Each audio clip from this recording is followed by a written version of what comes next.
এলাকায় ঐতিহ্যবাহী মহাদেব মন্দিরকে কেন্দ্র করে মহাদেব মেলা 2026 অনুষ্ঠিত হল কয়রাবেড়া ড্যাম প্রাঙ্গণে। প্রতি বছরের মতো এবছরও মাঘ মাসের 4 তারিখে বাঘমুন্ডি থানার বুর্দা বোকাডি গ্রাম 16 আনার পরিচালনায় সাড়ম্বরে মেলা অনুষ্ঠিত হল। এই মেলায় জঙ্গলমহলের ঐতিহ্য টুসু প্রতিযোগিতা, মোরগ লড়াই, ঝুমুর আখড়া সহ বিশেষ আকর্ষণীয় অনুষ্ঠান অনুষ্ঠিত হয়েছে। স্থানীয় ছাড়াও বিভিন্ন জায়গা থেকে মানুষের উপচে পড়া ভিড় লক্ষ্য করা গিয়েছে। কমিটির স্বেচ্ছাসেবকদের ভূমিকা বিশেষ নজর পড়ে। মেলা কমিটির উদ্যোক্তা রাকেশ মাহাতো জানান, এবারে মহাদেব মেলা 22 বছরে পদার্পণ করেছে। এলাকার মানুষের সহযোগিতায় প্রতি বছর আজকের দিনে এই মেলা অনুষ্ঠিত হয়।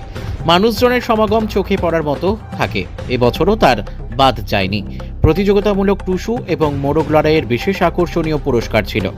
মেলায় শান্তি শৃঙ্খলা বজায় ছিল। আগামী বছর এই মেলাতে আরও নানান আকর্ষণীয় অনুষ্ঠান থাকবে বলেও তিনি আশা করেন। পুরুলিয়া থেকে সোমনাথ রায়ের রিপোর্ট, বিগ নিউজ বাংলা।